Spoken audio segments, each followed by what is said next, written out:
സംസ്ഥാന സ്കൂൾ കലോത്സവത്തിലെ പ്രധാന വേദി സെൻട്രൽ സ്റ്റേഡിയത്തിലെ MT നിള. സമയം 11 മണിയാകുന്നു. സെൻട്രൽ സ്റ്റേഡിയത്തിലെ പ്രധാന വേദിയിൽ അവിടെ മത്സരങ്ങൾ നടക്കുന്നുണ്ട്.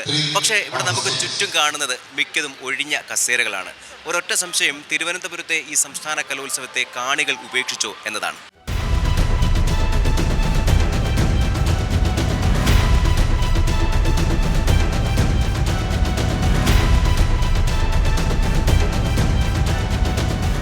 പ്രധാന വേദിയിലേക്ക് കടന്നു വരുന്ന പ്രധാന വാതിലാണ് അവിടെ നിന്നിങ്ങനെ ഒറ്റയ്ക്കും തെറ്റയ്ക്കും ഒക്കെ ചിലർ വരുന്നുണ്ട്. പലരും മത്സരാർത്ഥികളും അവർക്കൊപ്പം ഉള്ളവരുമാണ്. വരുന്നവരിങ്ങനെ വരും, കുറച്ച് കഴിയുമ്പോൾ അവരിറങ്ങിപ്പോവും. കസേരകൾ പൊതുവെ ഇങ്ങനെ ഒഴിഞ്ഞു തന്നെ കിടക്കുകയാണ്. അപ്പോൾ ഇങ്ങനെ നോക്കുമ്പോൾ 3 പേര് വിദ്യാർത്ഥിനികളാണ് ഇവിടെ ഉണ്ട്. ഒറ്റപ്പെട്ടിരിക്കുകയാണ് കസേരകൾക്ക് നടുവിൽ. ഇത്രയും തിരക്കൊക്കെ നിങ്ങൾ പ്രതീക്ഷിച്ചുള്ളോ? അല്ല, നല്ല തിരക്ക് പ്രതീക്ഷിച്ചാണ് വന്നപ്പോൾ ഇവിടെ കസേരകളൊക്കെ ഒഴിഞ്ഞിരിക്കും. ഈ തിരുവനന്തപുരം ഇങ്ങനെ സ്വീകരിച്ചാൽ മതിയോ കലോത്സവത്തിന്? അല്ല, നല്ല രീതിക്ക് തന്നെ നമ്മൾ അതിനെ പ്രോത്സാഹിപ്പിക്കേണ്ടതാണ്. പക്ഷെ ഇപ്പൊ വർക്കിംഗ് ഡേ ആയതുകൊണ്ടായിരിക്കും ഇത്ര തിരക്ക് കുറവ്. നിങ്ങൾ വിദ്യാർത്ഥിനികളാണ്, നിങ്ങൾ എന്താ വന്നേ? ഞങ്ങൾ വെറുതെ കാണാൻ വേണ്ടിട്ട് വന്നില്ല. കലോത്സവല്ലേ, ഞങ്ങൾ അങ്ങനെ കണ്ടിട്ടില്ല കലോത്സവം. അപ്പൊ കാണാൻ വേണ്ടിട്ട് വന്നില്ല. പക്ഷെ ഇവിടെ തീരെ തിരക്കില്ല. തിരക്ക് പ്രതീക്ഷിച്ചിരുന്നു, തിരക്ക് കുറച്ചും കൂടി പ്രതീക്ഷിച്ചിരുന്നു. പക്ഷെ ആളില്ല തീരെ. HS ഗേൾസിൻ്റെ ഭരതനാട്യമാണ് അവിടെ നടക്കുന്നത്. ഇപ്പോഴും ഒഴിഞ്ഞ വേദിയാണ്. ഇപ്പോൾ ഏതാണ്ട് 11 മണി കഴിഞ്ഞ് 11:10 ആയിട്ടുണ്ട്.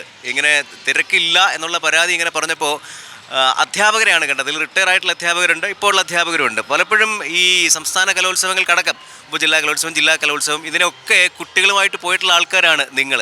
തിരുവനന്തപുരത്ത് ഇങ്ങനെ ഒരു കലോത്സവം വരുമ്പോൾ ഇതിപ്പോൾ നടത്തിപ്പുകാരും ഈ പറഞ്ഞ മത്സരിക്കുന്ന ആൾക്കാരും മാത്രം എന്നുള്ള നിലയ്ക്ക് ഏതാണ്ട് നിങ്ങൾക്ക് പുറകിൽ ഒഴിഞ്ഞ കസേരകളാണ് കൂടുതൽ. ഇത് മതിയോ? തിരുവനന്തപുരം എങ്ങനെയാണോ ഇതിനെ കാണണ്ടേ? ഇങ്ങനെയല്ല, ശരിക്കും കാണികളുടെ ഒരു പങ്കാളിത്തം വേണം. ശരിക്കും പങ്കാളിത്തം കുറവാണ്. എന്താണ് ആൾക്കാർ വരാത്തത്? എനിക്കത് പല വേദികളിലായിട്ട് പ്രോഗ്രാം നടക്കുന്നതുകൊണ്ടായിരിക്കാം. ഇങ്ങനെ പല സ്ഥലത്തായിട്ട് അവർ ഇതായിരിക്കും. അല്ലെങ്കിൽ കുറച്ചുകൂടി സമയം ആവേണ്ടതുണ്ട്. ഇനിയും 2 മണിക്കൊക്കെല്ലാം മെയിൻ പ്രോഗ്രാമൊക്കെ നടക്കുന്നത്. അപ്പോൾ ഓരോരുത്തർ അവരവരുടെ ഇഷ്ടപ്രകാരമുള്ള സ്ഥലങ്ങളിലായിരിക്കുമല്ലോ സംഗമിക്കുക. പല സ്ഥലത്തായിട്ട് നടക്കുന്ന പരിപാടികളായതുകൊണ്ട് ഇന്ന് ഉച്ചയ്ക്ക് സംഘനൃത്തം ഇവിടെ ഇനിയും ഒത്തിരി കാണികൾ ഉണ്ടാകുമെന്ന് പ്രതീക്ഷിക്കുന്നുണ്ട്.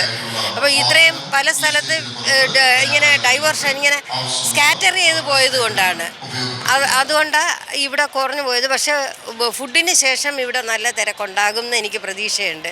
സംഘനൃത്തമായതുകൊണ്ട് ഉച്ചയ്ക്ക് ശേഷം. ടീച്ചർ തിരുവനന്തപുരംകാരിയാണ്. അങ്ങനെ തിരുവനന്തപുരത്തെ കാണികളെ കുറ്റം പറയാനൊന്നും ടീച്ചർ സമ്മതിക്കില്ല എന്നുള്ളൊരു നിലപാട്? ഒരിക്കലും ഇല്ല. സാധാരണ നിറഞ്ഞ സദസ്സ് ഞാൻ കണ്ടിട്ടുണ്ട്, ഒത്തിരി നിറഞ്ഞ സദസ്സ് ഞാൻ കണ്ടിട്ടുണ്ട്.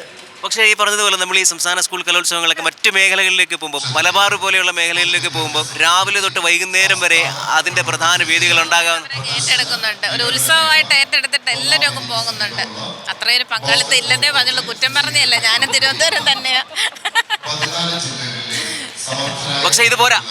ആധികാരികമായിട്ട് പറയാൻ ടീച്ചറിനാണ് പറ്റുന്നല്ലേ? ടീച്ചർ കുറച്ചും കൂടെ ആധികാരികമായിട്ട് പറയും. ടീച്ചർ പറ. ഈ പല സ്ഥലങ്ങളിലായിട്ടല്ലേ ഇപ്പോൾ ഈ പ്രോഗ്രാം ഇങ്ങനെ വരുന്നത്. ഓരോ സ്റ്റേജുകളിൽ ഓരോ ഐറ്റംസ് അല്ലേ. അപ്പോൾ അങ്ങനെ വരുമ്പോൾ അതുകൊണ്ടായിരിക്കണം ഇവിടെ ഇത്ര ആൾ കുറയാൻ കാരണമെന്ന് എനിക്ക് തോന്നുന്നു. പക്ഷേ ഇനിയും ആൾക്കാർ വരും, സമയമായി വരുന്നതല്ലേ ഉള്ളൂ. അപ്പോൾ വൈകുന്നേരത്തോടെ ആകുമ്പോഴത്തേക്കും നല്ല ആൾക്കാരായിരിക്കും, നല്ല തിരക്കായിരിക്കും. പിന്നെ ഞങ്ങൾക്ക് എല്ലാം ഒത്തുകൂടാനൊരു ഭയങ്കര ഒരു അവസരമായി. ഞങ്ങൾ ഒത്തിരി വർഷങ്ങളായി സ്കൂളിൽ നിന്നൊക്കെ പോയിട്ടേ. ഒരു കണക്കിന് നന്നായെന്ന് തോന്നുന്നില്ല, ഇത്രയും വലിയ തിരക്കിനിടയ്ക്ക് അല്ലാതെ ഒറ്റപ്പെട്ടിരുന്ന് സംസാരിക്കാമല്ലോ. എല്ലാവർക്കും ഒത്തുകൂടാനും പിന്നെ കുട്ടികളെല്ലാം കലോത്സവത്തിന് കൊണ്ടുവന്ന അന്നത്തെ കാലമൊക്കെ ഒന്ന് ഓർമ്മ വരും നമുക്ക്. ആ കാലഘട്ടമൊക്കെ ഓർമ്മ വരുന്നുണ്ട്. അല്ല, ഞാനിപ്പോഴും വർക്കിംഗ് തന്നെയാണ്. ഇപ്പം ഇടയിൽ ഫസ്റ്റ് സ്റ്റേജിൽ തന്നെ പ്രതീക്ഷിച്ച അത്ര തിരക്കില്ല. മിക്ക സീറ്റ്സ് ഒഴിഞ്ഞു കിടക്കുകയാണ്. വളരെ കുറച്ച് ആൾക്കാരാണ് പ്രോഗ്രാം കാണാൻ വേണ്ടിയിട്ട് ഇവിടെ ഇപ്പോൾ എത്തുന്നത്. കഴിഞ്ഞ 2 ദിവസമായിട്ട് ഞങ്ങൾ കാണുമ്പോൾ തിരക്ക് വളരെയധികം കുറവാണ്. അല്ല, നമ്മൾ പ്രതീക്ഷിക്കുന്നുണ്ട്. പിന്നെ ഇപ്പോൾ വർക്കിംഗ് ഡേയ്സ് ആയതുകൊണ്ടാണോ എന്നറിയില്ല. ഈവനിങ് ഒക്കെ ആകുമ്പോഴത്തേക്കും കുറച്ചും കൂടി കൂടുതൽ ആൾക്കാർ നമ്മുടെ കുട്ടികളെ പ്രോത്സാഹിപ്പിക്കേണ്ടത് നമ്മുടെയും കൂടെ കടമയാണല്ലോ. അപ്പോൾ എല്ലാവരും വന്ന് നല്ല രീതിക്കൊന്ന് ഹെൽപ്പ് ചെയ്യണം എന്നാണ് എനിക്കും പറയാനുള്ളത്.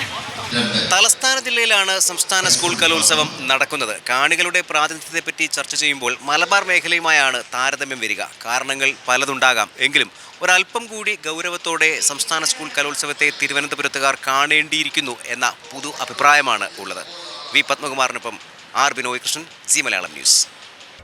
പുതിയ വാർത്തകളും വിശേഷങ്ങളും ഇനി വിരൽ തുമ്പിൽ. എല്ലാ ഡിജിറ്റൽ പ്ലാറ്റ്ഫോമുകളിലും ഇപ്പോൾ സി മലയാളം ന്യൂസ് ലഭ്യം.